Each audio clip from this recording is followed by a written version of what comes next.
Hello and welcome back to the channel. I can't believe it, but it's been another month, and today we're going to talk about what we've been watching for the month of April. We've watched quite a bit. Jessi's here with me today, and we're going to talk about these things kind of like we did last time in kind of a podcast format. And in the description below, I'll be putting time markers on all these things too, so if you wanted to skip to a particular show that you're interested in, you can hear us comment on those things. So the first thing we watched is the Oscars. We ended up watching the Oscars this year, which I thought was kind of amazing because we don't always do that. Or maybe we watch part of the show sometimes, but this year we watched the whole thing. So what did you think of the Oscars? We watched it on ABC. We just watched it on TV, so we were watching it, with all the commercials and all. Yeah, I mean, I guess we should say, we kind of have a history of watching the Oscars together. We've done it since the start of being together, and it was really nice to be able to sit down and actually watch the whole thing, which we hadn't done in years probably. We usually would sit down and watch maybe the first 45 minutes, and if it seemed like it had a good pace, we might watch a little longer, but I was surprised that we ended up watching the whole thing, and it was well done. Yeah, I thought the ceremony was really good, and they did it in a smaller place in Los Angeles. I think Union Station is what I read on the thing, too, and they were following all the social distancing rules, all the pandemic rules, wearing masks, not wearing masks, kind of treating it like an actual movie production, which I thought was pretty interesting, which was talked about at the beginning of the show. But I liked how this year's ceremony really celebrated, diversity and inclusion, and there were lots of really interesting moments in the broadcast. We're not going to go over the whole broadcast with you, but we did, we were really trying to kind of catch up on some of the movies and shows prior to the Oscars. Of course, we didn't get there, but we try to do that sometimes every year if we hear what's being nominated. And we talked about last month. We talked about one of the big winners last night, which was Nomadland, right? Which won the Best Picture.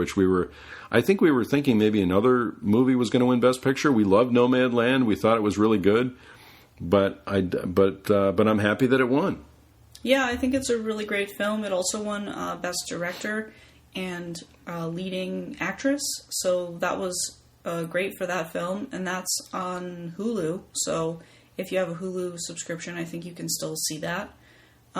It was surprising for me because we wanted to see that when it first came out, and we typically don't try to watch the Oscar films unless they're kind of accessible, and because of how last year played out, a lot of the Oscar-nominated films happened to be available on streaming, so it was nice to be able to kind of watch a few of them before, and now it'll be interesting to watch a few more now that we know who's won.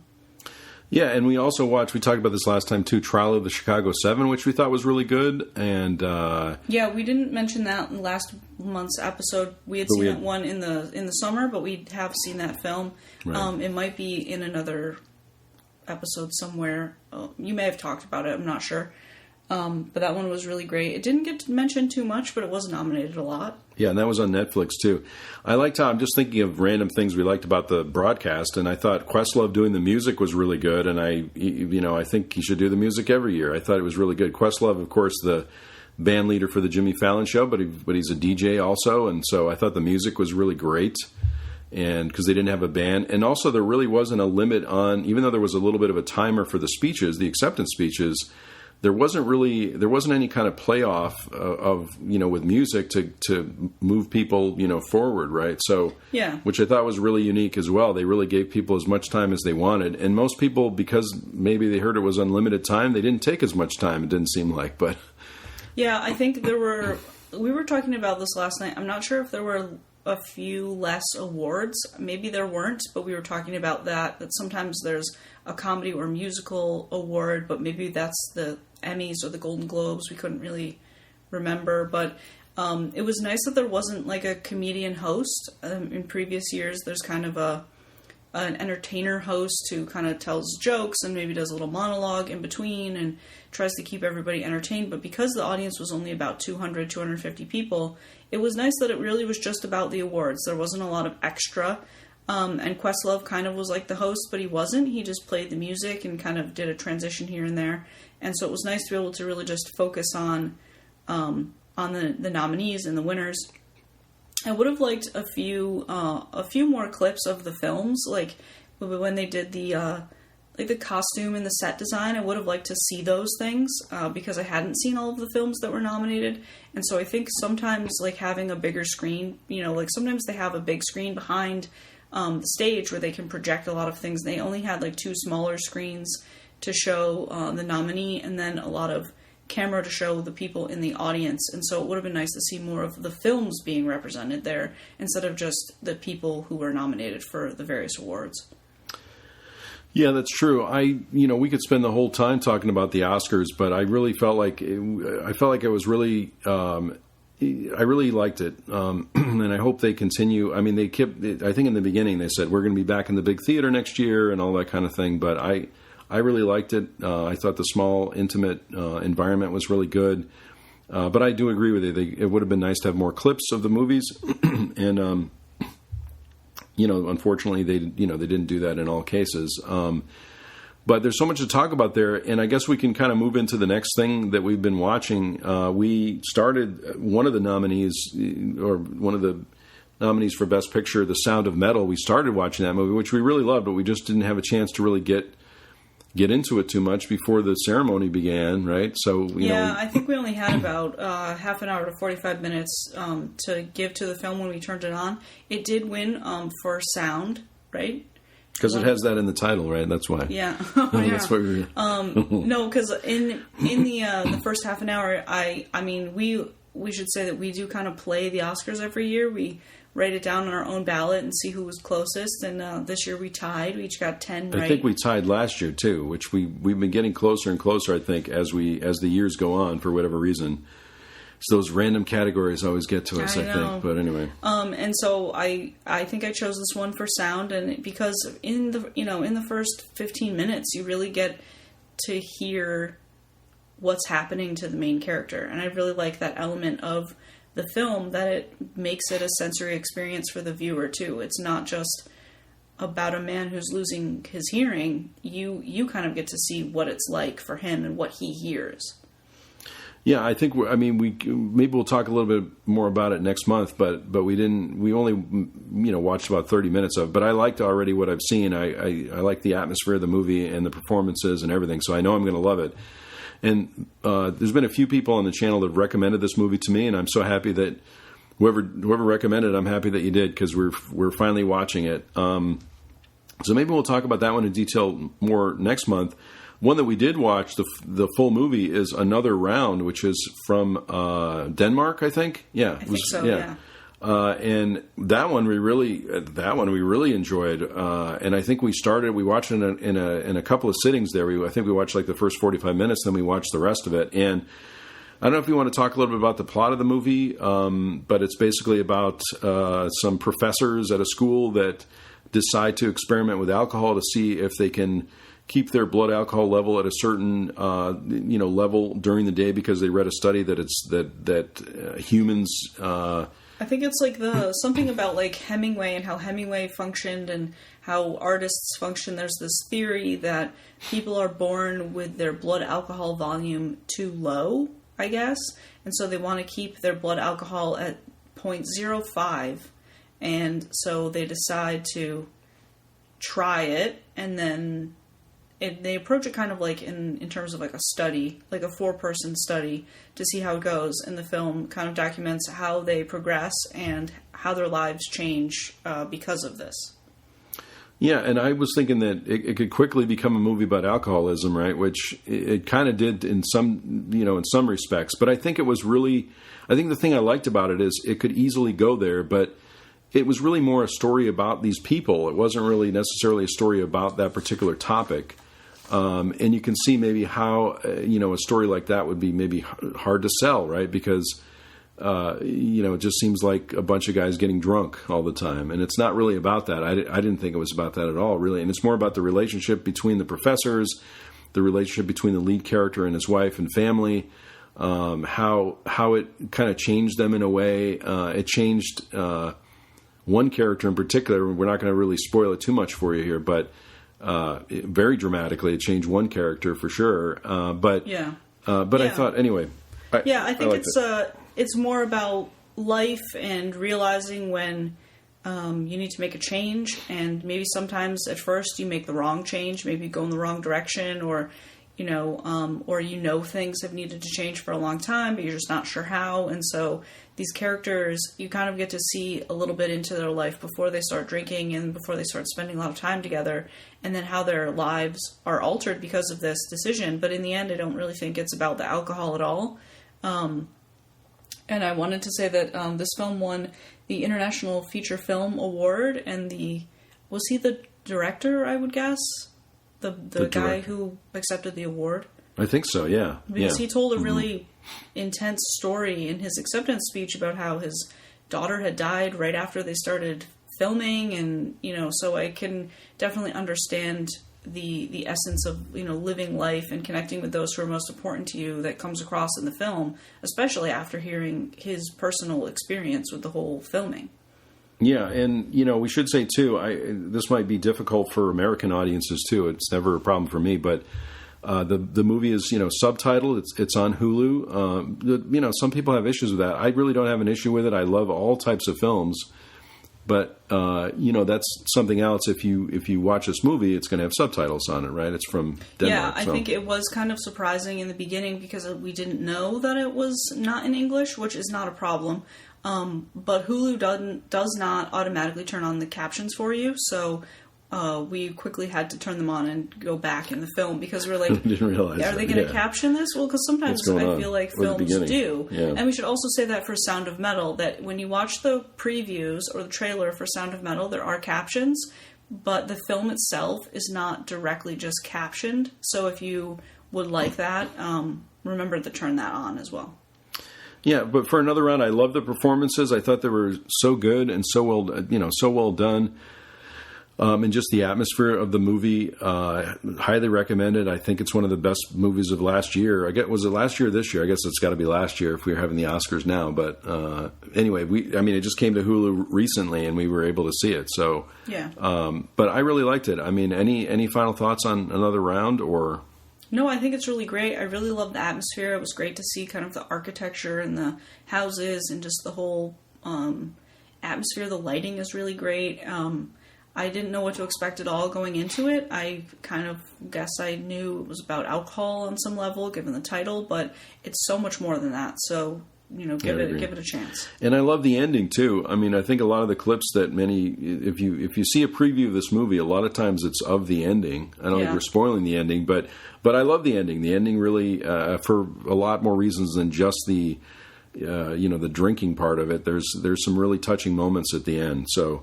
Anyway, highly recommend that one, and I guess we can move on. So the next movie that we saw was on Netflix. It's called The Last Blockbuster. This was also highly recommended to see, and I think I've been waiting for this one to come out. I wasn't sure if it was going to come out on a streaming platform or if I had to get the physical media, but I really like this one as well. Talking about Blockbuster as a franchise that grew very quickly in, I guess, the 90s or the late 80s, early 90s, I think it was, with video stores, which I love going to the video store. So this was a really kind of more of a personal movie for me, just watching it and thinking about those experiences of going to Blockbuster Video.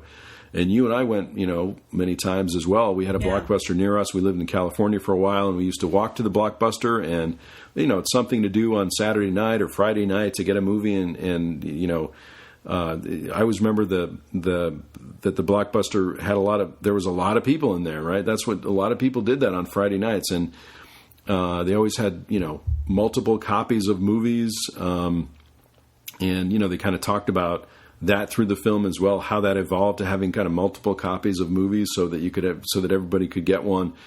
It was just a social event. And then obviously with streaming services and physical media and people watching at home or buying movies more, Blockbusters started to disappear. We all, I think, remember this. And so eventually we got to the last Blockbuster, which was in Oregon, right? I mean, it still is in Oregon. It still is in Oregon, yeah. And so you get to meet the person that runs that Blockbuster and she's been running it for the longest time, looking at her old equipment and things she has to deal with on a day-to-day basis. And then as she became the last one. I think there were a number of Blockbusters in Alaska. They thought they were going to be there for a while, and then those closed down, and then eventually it was just this one, and it kind of became a tourist attraction that people would visit it. And I think it's partly an Airbnb now as well. I don't know if they revealed that in the movie, but you can go stay there for overnight. You can, or they at least like had like a crossover event where you could rent the last Blockbuster and you could watch whatever you wanted to in the store. I thought it was really great getting to know the manager, because she doesn't even own the Blockbuster. She just runs the Blockbuster. And it was really interesting to me that like she would just go and buy films off the shelves.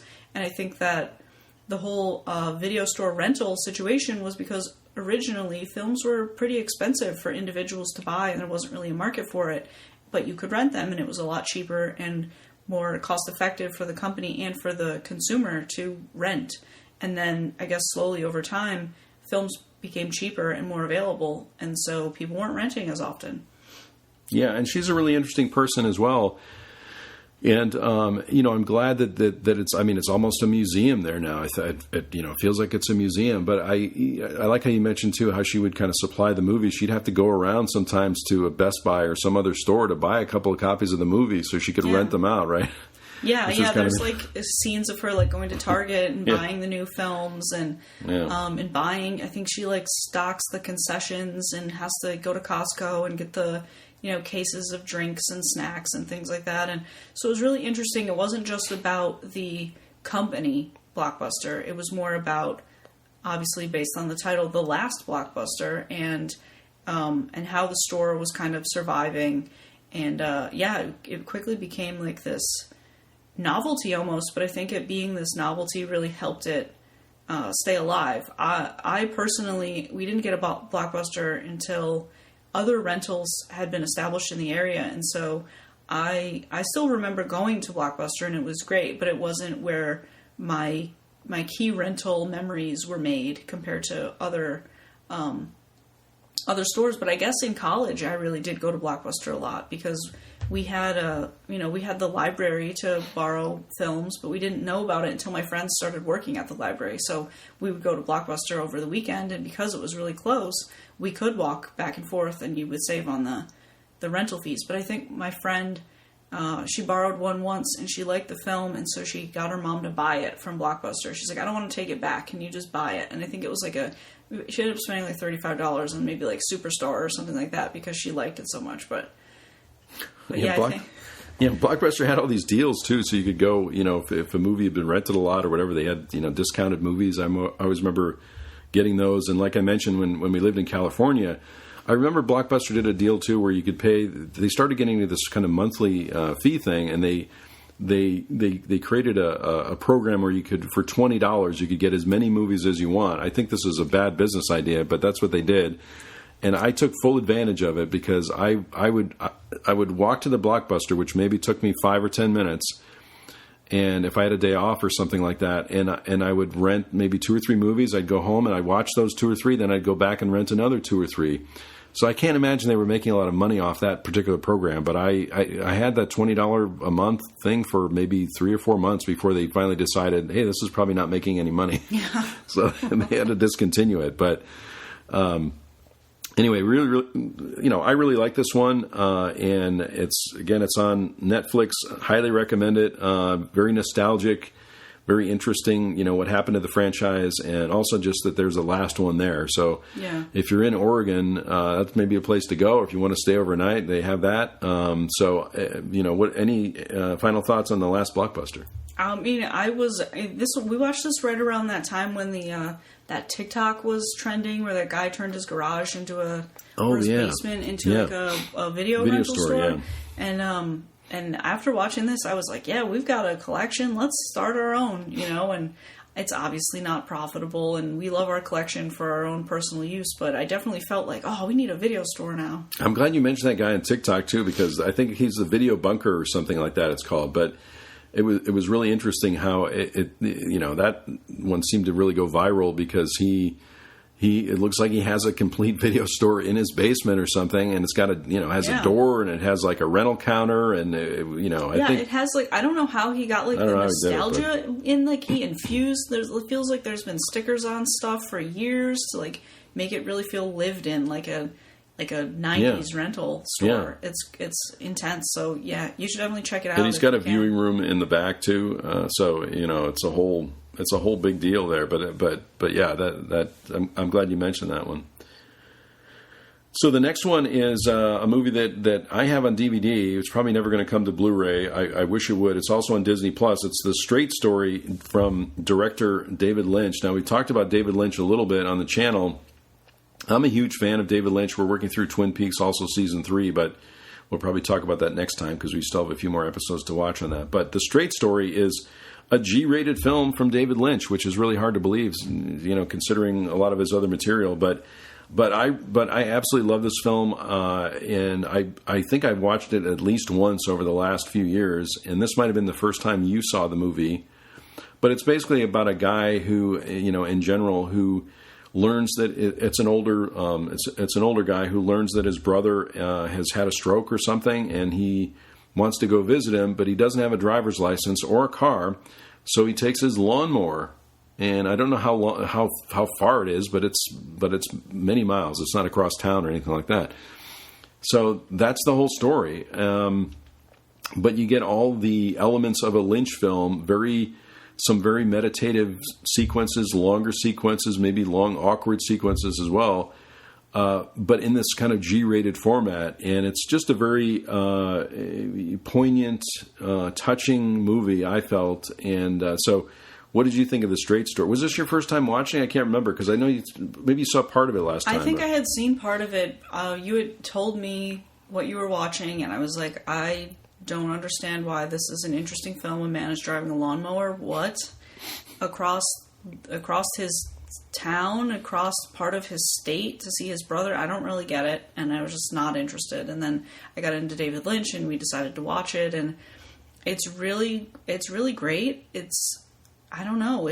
I think we were talking about this a little bit with Twin Peaks too, but I think sometimes David Lynch feels strange because everybody is nice. Yeah. And nobody questions you in a bad way. Nobody harasses him because he's driving the lawnmower and clearly it's not a good idea. Everybody's just like, how can I help you? And that comes across as strange sometimes because you don't really expect that the problems in the film are going to be that the lawnmower doesn't work. Not, you think it's going to be like, oh, these kids roughed him up and somebody stole his stuff and, like typical traditional story problems, right? With a journey film, you'd expect that like some villain's going to get him. And it really was just nature and time that were the problems. So I thought it was interesting that everybody was kind of willing to lend a hand and nobody was questioning, like, you're nuts. They were all just, oh, okay, that's interesting. How can I help you? Yeah, exactly right. I'm glad you brought that up. It's because it's such a great point, and it is the reason it's one of the reasons when we talk about Twin Peaks Season 3, I think we'll get into this more too, but to me, it's one of the reasons why people, I think, have trouble with Lynch films is because they don't understand, it feels awkward to see all these people being nice. Because if you're going into it expecting that, in a situation like this, people are going to be angry about it or people are going to be upset about it or anything like that, it's just not the case. Everyone seems to collaborate with this lead character played by Richard Farnsworth, I believe. I may have got the actor's name wrong, but I think that's him. And Sissy Spacek's in the movie, and so you really could see the story going in many different ways, but the reality is everyone collaborates with the guy to go see his brother, including helping to fix a lawnmower, getting a better lawnmower, helping him on the road and things like that, right? I think at one point he spends some time at someone's house, and I think, again, especially in this, day and age, I mean, I always believe in the good in people as well. And so, it's not that strange to me to see people behaving that way in a movie, but I can see how people might, viewers might think that when you're watching it, that you just expect something different to happen, and then you say, this movie is really strange. Why is that, Yeah, like from the beginning, I think early on he falls, I think, and the doctor is like, well, you need to have surgery and whatever, and he's like, I don't want to, my eyes aren't good, I've got to go see my brother, and he's like, well, how are you going to get around? He's like, well, I guess I'll just use 2 canes. So he walks with 2 canes when he's not driving the lawnmower. But then, oddly, like, his physical limitations don't ever really get in the way. He manages just fine. Like, I expected him to, you're sitting on a lawnmower all day if anyone's ever driven a lawnmower before, it's not really a smooth ride. There's a lot of bumps and vibrations, and it's not comfortable. And so I expected him, he can't get on or he can't get off because he's been on the lawnmower so long and his hips are sore, and that never happens. And it all just seems fine, and he builds this big trailer to pull his things and brings his food and likes to sleep out under the stars, and it ends up being really touching in that he's kind of connecting with what he and his brother used to do, and you kind of learn slowly more about himself, and you get to connect with other people. Like, he meets a girl who's homeless, and somebody lets him sleep in the yard for a few nights while they help him fix his lawnmower, and it's just a really great story. I don't know that that your children will find it particularly interesting, given that it's a Disney movie. I don't know. It's not it's not Air Bud. It's not Toy Story. It's not your typical Disney type story, but I think it's kind of a wholesome story that would be fine for the family to watch. It's kind of like, as you were talking about that, I was thinking about that other movie, Fly Away Home, which I maybe saw part of, but it reminds me of something like this kind of a story, right? Yeah. Where it's just kind of a simple story, but at the same time, if you know David Lynch, you're going to see some Lynchian type things in the movie. And, I feel like he used this material to kind of experiment and just, use some of the same techniques that you see, like, crane shots and longer shots. I'm just thinking about the opening too, the opening where there's a woman who's, sunning herself on a lounge chair. And I mean, it's the typical opening of what you would think would be a Lynch film, and, really interesting shots and landscapes, and the music is really good too. I really enjoy the music. Also, I think the movie has a great payoff. I'm not going to reveal what that is, but there's an actor that shows up near the end, and I think you'll be happy to see that person. So, I'm always happy, even though I know who it is. I've seen the movie many times. I'm always happy when he shows up at the end. Yeah. There's also like a Twin Peaks cameo, which was kind of nice, and I wasn't expecting it at all. Yeah. Towards the middle, right? I don't know if you wanted to talk about it or not, but it's a nice scene. Yeah. Yeah, I mean, there's lots of great parts of the movie. So the Straight Story on Disney Plus or DVD, and again, I don't think this one's going to come to Blu-ray. It's really kind of sad. I would hope that a company would pick it up, but it is a Disney movie. It's on Disney Plus, so streaming there. Anyway, that's the Straight Story. I think we'll move on here. From here, this is one of our favorite series, which we're rewatching. I don't know if anyone listening likes to rewatch things, but we do that on occasion for shows that we really enjoy, maybe get some new meaning out of. But let me know in the comments if there's a show you like watching over and over again. That'd be great. This one we really love. It's called High Maintenance, and we started from season 1. We finished season 1 very quickly. This is on HBO. It started off as a series of short webisodes, and then I think HBO picked it up, and this was back in 2016. They've had 4 seasons. I think they have another season coming up. We're not really sure when it's going to get released, but they have 4 seasons. And I don't know if you want to tell the plot of the if you want to talk about the story, and then we can kind of talk about season 1 a little bit. Yeah, so this is a half an hour series. I think it would be considered an anthology series. It has, each episode talks about different characters that are connected by one main thread character called the guy. He doesn't really have a formal name. He's referred to as the guy, and he is a bicycle messenger who sells weed out of his backpack.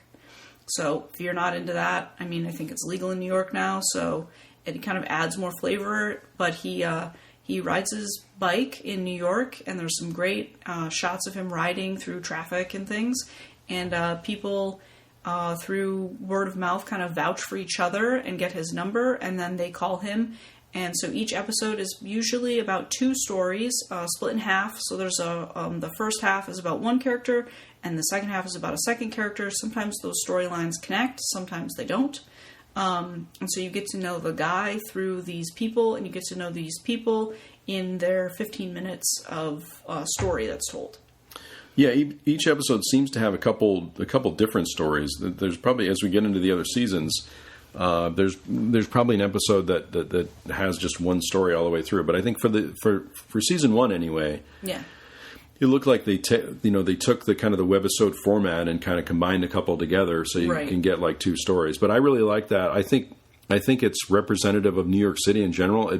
For me, it made me want to go to New York City again because all the different rooms and the streets and the buildings and just the personality of the city really comes out in this series, and it's very creatively done, right? So you're meeting all these people, and I think in some of the episodes too, I was just thinking of the season finale of season 1, where there's a character from one of the previous episodes that just appears in that I think you noticed, which maybe we just noticed for the first time on this rewatch. So everything's intertwined not only within the episode, but also multiple episodes, right, where you have these characters reemerging and coming back. So I highly recommend this show. It's really, really good, and the performances are great, the stories are great, the writing is good, the directing, the landscape of New York City is so creative and so interesting to watch that I can watch this all day. I think we watch 1 or 2 episodes at a time. Now I think we've said this before, we don't really binge watch too many things anymore, but this is one I could definitely, we made it through season 1 so quickly. Yeah, and I feel like we should say, while the common thread between all of these characters and all of these episodes are the weed guy, it's about so much more than the act of buying and selling and smoking weed. So you get to really know how it this is just the common thread between all sorts of different people in different situations, living different lives. Part of one episode is a man who's retired and he's living in this house with his kids, and that episode I think was about like children and parents and how you view each other and how they communicate or don't communicate, and so there's just a little tiny bit about buying weed. It's not your typical stoner show. Mm-hmm. It's about people, and it's about New York, and it's about connection and coming together. And every time we watch an episode or a season, we just get so many new things out of it. I feel it hits differently. I see different things. I connect to different things that are happening in my life.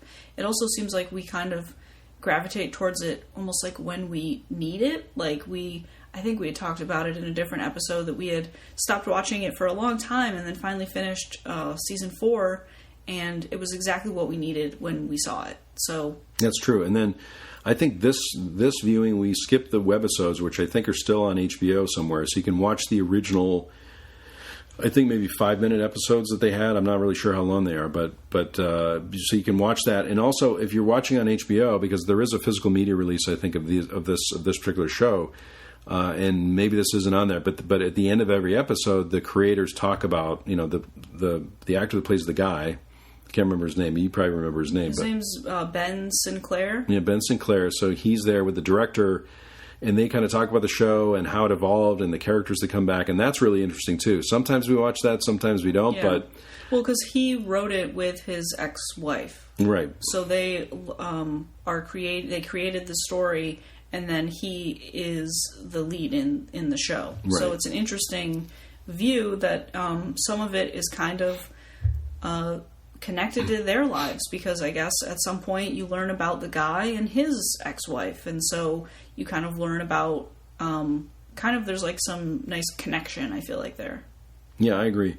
We're going to talk more about this show because we're going through it again, so I'm sure we'll talk about next month. We'll have made it through, if not the rest of the series, maybe. Yeah. But it's really good and really, really addictive, really binge worthy. And that's High Maintenance Season 1 on HBO. And I'm going to go right to the next one. We had a specific order we were going in here, but I'm going to go right to since we were talking about High Maintenance, Harold and Kumar go to White Castle. is a movie we watched over the last month on DVD. I'm sure you can get it, on streaming as well. But we couldn't find it on streaming, which is why we couldn't find it. You're right. Yeah, you're right. You can rent it, I think, on Amazon Prime. Right, but you can buy it digitally. But, we decided to get a couple of the movies on DVD. We got the one where they go to, can't remember now, Guantanamo Bay. Yeah, right? the sequel. It's the two. Yeah, the sequel. Like a 2-pack. Yeah, right, the 2-pack. Anyway, this was the first time watch for me. Harold and Kumar Go to White Castle, but I really liked it a lot. I thought it was really funny. Maybe it was just we were in the right mood for it. Sometimes I feel like you and I, in particular, we get in the mood for maybe a silly comedy, just to kind of, there's so much drama going on in general in the world that I feel like we need a break from that sometimes. And this was right up our alley. I feel like the story was really good. It was, short enough. I should say too, we, generally, if a movie's an hour and a half and it's a little silly, we can usually make our way through it, right? We don't usually take the movie off. But I thought this was really funny performances. You have to really suspend your disbelief for these movies, many times. But I laughed a lot. I mean, that's kind of how I judge it too. If I'm quietly amused by a movie, I don't really laugh that much. But this one, I was kind of laughing out loud. Yeah. In a few places. So I felt like it was really good. And you had seen this one before, right? So yeah, I had seen this one before, but I think I realized I had never watched it all the way through. It's one of those movies where I had seen the first half or most of it, but I had never really finished it. I was really surprised on this watch about the representation and kind of the commentary about, I guess it would be considered social justice and, how people of color are approached by the police. There's a big scene about that, which I totally didn't remember. And kind of just, I guess, stoner culture, how people who smoke weed are considered to be a certain type of person, and that's not necessarily true. And so I thought it was just interesting to see different viewpoints. Harold and Kumar they're just bullied by everybody. And it's interesting to see how they kind of navigate that life. Right. Yeah, and it reminds me of a movie like Office Space, right? It's kind of one of those types of movies where there's it's just just amusing. But I'm glad you brought that up too, because I feel like the movie echoes a lot of things that are happening in society today as well as being hilariously funny. I mean, I think sometimes you just have to put a movie on like this because you really just want to have a couple of laughs. And I feel like that's, this one, definitely delivers. And I think we're looking forward to the sequels. Who knows how good they'll be, but I'm only to give them a chance. And I think there were 4 or 5 and then a Christmas one. So I'm always up for a good Christmas movie. So maybe we'll have to add that one. Yeah, I mean, this one's, it's smart. It's funny. It has a good pace. I think that sometimes comedy films maybe get a little slow. And this one seemed to hold up throughout. So it's definitely a funny watch. Yeah. Agreed. So we got a couple more TV shows we've been watching, and then a final movie. And the other TV show we started is Star Trek: The Next Generation. Now, as you know from the channel, I'm doing a series with Rob from the Movie Club, the Movie Vault, and he and I are watching each one of the Star Trek movies in chronological order every month. And in the month of May, we're going to be watching Star Trek VI: The Undiscovered Country. And while we're doing this, I think he's been watching the original series, which I've seen many, many times. And then I started watching The Next Generation. And I started from the beginning. And so you decided to watch a little bit as well. And sometimes we put this on at night. At the end of the day, we watch an episode or part of an episode. And so we started watching Star Trek Next Generation Season 1. We also wanted to get into Picard, which is kind of a new series on, is it on, I guess it's on Paramount Plus, or because it's part of CBS or something. Anyway, I don't know if CBS All Access or something, or if it's Paramount Plus together. I don't know. Yeah. It's on one of those or both of those, or I don't know what they're called. We have too many streaming services, so we don't have that one yet. Exactly. But maybe soon. But this is a show that I'd already seen before. Let me know in the comments below too if you have a favorite Star Trek series, whether it's Voyager or Deep Space Nine or Discovery or Enterprise or any of those. Let me know what your favorite is. But this one's really good. And I haven't seen it in a while. It was kind of the reboot of Star Trek, so I remember being really excited about it when it first came out. It's a little goofy, I feel like, in the beginning. It's because you're getting used to all these new characters. I'm used to the triumvirate of Kirk, Spock, and Bones, and they've got a lot of other characters with Picard and Riker and all these other characters on the bridge and things. With Data.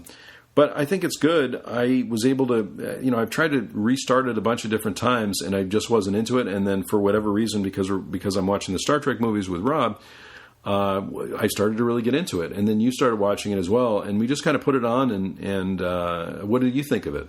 I mean, it's definitely something I've started to look forward to compared to our typical post-dinner news check-in. It's nice to be able to have something kind of scheduled for ourselves, but it's also flexible. It's not like we have to be in, watch this at 8 o'clock. I really like how it feels like it's kind of split, because like Picard kind of stays on the ship, and I don't know his name, but he his first person goes Riker? Somewhere else. What do you mean, Riker? Yeah. So like he kind of just like goes and like represents the rest. Like he's like, you go check that out. And he's like, all right. And so I guess like maybe I'm just thinking of this now, but it kind of maybe reminds me of MASH a little bit. And MASH kind of has that setup where like Hawkeye goes to do one thing and like Trapper goes to do another, and they kind of come together and figure things out. And so I kind of like that. They're kind of separate, whereas I feel like maybe I didn't watch a lot of the original series, but I feel like the original series, they were kind of like all doing one thing together. And so I kind of like that separate, like two sides of one story kind of element. I think I don't know, I like it. It was the Star Trek that was on a lot in my house growing up. And so I'm familiar with them, but I didn't really know the story or the setup or where it fits in the greater Star Trek universe. So I think it's interesting.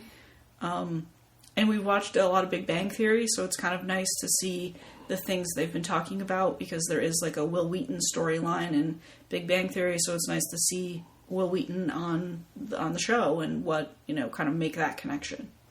Yeah, I mean, having come to the show from the original series, I know when I first watched the show, and I still kind of feel this way a little bit, it's very busy to me. It feels very busy because there's so many characters, like I mentioned. And also, just on the bridge, there's so many rooms to go. You can go to like a lounge area, and then the captain has his own quarters there where he has tea. And I mean, I love the show. It's a good show. I remember going through this kind of pain when I was watching it to begin with, because you really have this orientation towards the new ship and the new crew. And just the fact that the ship can separate, which we see on the first episode or the first couple episodes, I think that's kind of new to see. And I remember when I watched it too, I liked the original design of the Enterprise. This is a new Enterprise. It looks kind of different. So I'm going through those pains again. I feel like I'm going through those growing pains again for seeing the show. But I love the show. It's a really good show. I mean, I think I kind of approach it in that I like a lot of space shows and movies, and I like that you get to spend a lot of time with the people who are essentially like living on the ship. And I feel like sometimes, other space films cut that a little bit, because they're like, well, we live on the ship, but like there's this huge catastrophic thing we have to fix. And it's nice to watch Star Trek and see them on the ship, and like that's where they live and that's what they're working on. And so you kind of see a little bit more of maybe their like off time a little bit, which is nice. I mean, yeah, we could talk a lot about this, because I do like the holodeck, which they introduced, which we've already seen in one episode, and that gets even more advanced as they go forward. And I love the movies that they're in, that Patrick Stewart and the crew are in, and Brent Spiner and those folks. I'm not that happy when I first see Wesley Crusher on the Enterprise either. The Will Wheaton character. Because again, it's something new, right? It's not something you saw in the original series. Yeah. But anyway, I'm sure we're going to talk a lot about this as we go forward, but we just want to mention that. I mean, I can definitely see how it would be tough to go from already being in the franchise and enjoying what's happened, and then seeing this new version of something, because it's like it's kind of like watching American Horror Story in a way, that like they all exist in kind of the same space, but it's not the same, right? It's not a reboot. It's different. And so it's hard to decide which one you like or dislike, because you like certain things about one, and this one it's good, but they're not all the same. They're not just reboots of themselves. They're completely different universes that exist within like the same system, I guess. Yeah, and again, I'm a huge fan of the Star Trek franchise and the Star Trek universe, and I mean, I love shows like Voyager as an example, which is later on with Captain Janeway, who was a woman that is the captain of the ship, and I really enjoy that series a lot more maybe than these early episodes of The Next Generation. But it gets a lot better, I feel like, and anyway, you can see how this opens up a whole big topic. But I think we're really enjoying watching a couple episodes at a time, or one episode, or part of an episode. I don't know if anyone listening to likes to do that. If you watch a little bit of an episode, do you have to get through the whole episode, or do you are you okay? Because I feel like we do this with a lot of shows. Maybe it's because we only have a little bit of time, or we're having a snack, or we're having dinner or something. We want to watch a little bit of a show. But sometimes we'll watch a whole one. And anyway, I feel like we're going to continue on with Star Trek: The Next Generation. We're just on season 1. I think we're only about 4 or 5 episodes in, so we've got a long way to go here. Yeah. Many, many seasons. But if you get a chance to tune in to the next Star Trek movie study, we'll be doing that, I think, in the middle of May. So that you'll see that on my community page on YouTube. So I'll start to post about that. The last series we're going to talk about, we talked about last month as well, and we're almost done with it, and that is Mad About You. And we're on season 6. We're pretty close to the end of season 6. There's only one more season of the old series, and then there was the reboot of it. And I don't know about you, but I'm finding season 6 is getting to be, we love the world here. We love the characters. We love the fact that it's kind of a dramedy, if you will. There's some comic moments and some serious moments. But I feel like they're running out of ideas now. We're in season 6, the end of season 6. But we love these characters, right? And I think season 4 and 5 I really enjoyed, and there was a lot of kind of, funny moments, dramatic moments, really, really well-written shows, and I feel like we're sort of at the end of that right now. What did you think? What do you think? Yeah, I don't want to give away too much, but it is a show from the 90s, so I don't know. I don't know what the limitation is there, but I feel like the first 5 seasons are really about the 2 main characters, Jamie and Paul, really connecting and their relationship, and how being married is not always easy, and a relationship is work, and you need to continue to connect, and if you don't, sometimes things can separate a little, and you don't even realize it's happening. And that was all really great, wonderful topics that are very relatable, and a lot of people can connect with. And then, I guess I'm just going to ruin it, so sorry for the spoiler, but they have a baby, which is expected because they've been married for a long time. But I feel like once they had the baby, the show got a little weird, because it's just not... I've never really been able to predict it, but it's just not going in a way that I thought it was going to go. The episodes get a little silly and a little kind of episode of the week, and there isn't a lot of story development anymore. Yeah, they start to kind of, try to move away from the baby storyline, and that doesn't work, and then they come back to the having something with the baby or whatever, or, it just seems like they've, we've heard the expression "jump the shark," which is from Happy Days, right? When Fonzie jumps the shark, right? That's a big thing. And it seems like maybe the end of season 5, beginning of season 6 is where they jump the shark. That's the way I feel about the show. But we love the characters. We're going to see it through, of course, and finish up the end of season 6. Watch season 7. Yeah. We have a couple episodes left, and there were kind of hints of what we used to love about the show coming back, and then the episode we're on just right now it's just not good. I have a problem with clip shows in general, but this one was just it seemed like a surprise clip show. It didn't call it a clip show, but it basically is, and it just kind of not my favorite. So I'm hoping, because I really did love the reboot, I'm hoping that the last season kind of brings back some of that stuff, and we've seen that with a few other shows, like with Twin Peaks season 2, it does the same thing. Kind of happens that maybe some people come back because it's the end, and so maybe we'll get a little more of that magic from the beginning back again. Yeah, and we've already seen the reboot also, which kind of led us back through this, through the show. Yeah. And I should say we started to watch the show a bunch of different times and wasn't really into it, and then we finally got really into it, and which happens with some shows. I feel like we're just not in the mood for it, and then all of a sudden we really enjoy it. And this is one where we might watch 1.5 episodes or half an episode here and there. But we might be fast forwarding through a few here if we it might gets have to. well, because if like I said, I like a good clip show if they put it together right. But I'm totally this is like a random clip show that we're on right now. And this is the show that I actually liked the clips, because I guess my problem is that I don't like when they set it up that like. I think the Seinfeld ones really just stick out to me, that it's like Jerry talking to the audience for half an hour. And these clip shows, like there was one where they go through their whole marriage and they highlight some things and they show you maybe things that didn't make it into the episode, or maybe little moments that you missed the first time. And so that was really great, and I really loved that.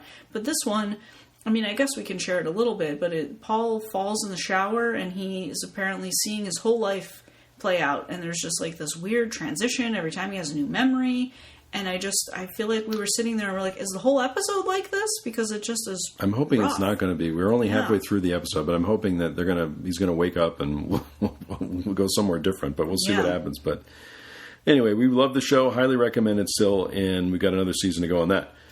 The final thing we're going to talk about today is a documentary we saw on Hulu. And again, I'm going to be putting some markers in the description below for all of these things we've been talking about. This one happens to be on Hulu. It's a Zappa documentary. I'm a big fan of Frank Zappa, which might be unknown to many viewers or listeners here. But I'm a big fan of Frank Zappa, and I thought this was a really well done documentary. I actually watched it twice because I watched it the first time through, and then you were watching part of it, and then I restarted it and just watched it again. Now, this is kind of rare for me, too, to watch something all the way through and then start it again to watch it. So that's how good it is, I really feel like. If you're new to Zappa, this is kind of a good intro to him as a person. This was directed by Alex Winter, who is one of the actors from Bill and Ted's Excellent Adventure. And it features a lot of footage from Zappa's own personal archives, as well as interviews with his family and people that knew him and things like that. But a lot of actually personal footage that I've never seen before anywhere. So that's one of the reasons I think that I was really interested in this. I had heard good things about it. I think it's well rated for sure. But there's a lot of musical performances in it. Frank Zappa, famously but tragically, died pretty young of cancer when he was 52. And so I think if he was around today, he'd be doing lots of different things. Many people just know him for a couple of different songs, but he was a great composer, a great musician. And, you may find some surprises in this particular documentary. If you only know a couple of his songs, like Valley Girl as an example, or Dancin' Fool, which I think were a couple of the hits there. But anyway, what did you think of the documentary? I thought it was really well done. I am fairly familiar with his music and who he is. So it was nice to see kind of like how he got started and his dedication to music and the things he did to try and make his music happen, and his whole approach to music in general, I guess, is he just wanted to make it so he could hear it. And I think that's a really great approach to anything creative, is that you should be doing it because you want to see it. You want to see the end. You want to hear the song when it's finished. And just kind of like the struggle that he went through with trying to make his music happen, and just that whole career is really interesting. And then I like the ending where he's with the orchestra. I think that was really great. And just getting a whole range of his history condensed down into about like an hour and a half is just an interesting kind of approach for someone who hasn't followed his career or isn't totally immersed in his whole catalog. Yeah, and I think there's some new surprises in this one, some facts that I didn't really know that much about. I like how they included kind of his approach to politics, and his trip to Czechoslovakia, I think, was also very interesting, which I hadn't really seen any footage of. So I highly recommend this one. Again, it's on Hulu, and there is a physical media release of this one, which I'll probably be getting. But it's great that a lot of these newer movies maybe are coming. This was from 2020, this documentary. So it's great that a lot of these are coming to Hulu. And Hulu seems to be a great platform for, for lots of different things, lately. Now, we've talked about this a little bit, but we do have Amazon Prime, Hulu, we have Disney Plus, I have the Criterion Channel, and HBO, and we have HBO and Amazon Prime. Yeah. So as much as I'm a physical media collector, we collect a lot of physical media, not only movies, but music as well. Yeah. We do have a lot of these streaming services. I think to be more flexible to have, to explore new things as much as we can. I use a lot of streaming services to preview things that I want to get on physical media. Yeah, I was going to say that too. It's nice to be able to watch something and then decide if you want to add it to the collection, and digital streaming is really great for that. Also, I just wanted to mention, because we did talk about a lot of Hulu options in this episode, that we have Hulu with ads. And if you watch a film on Hulu, you get an ad in the beginning, and then that's it. So don't think that there's a lot of commercial breaks. There's not. So they're really great about showing the film in its entirety. If you stop and start, I'm not sure if you have to watch an ad before you get into it. I don't think you do, but I'm not sure. But if you're someone who doesn't have Hulu, maybe because of the cost, and you want to watch films, you could get the cheaper option with ads, and then you can still watch the film uninterrupted. Yeah.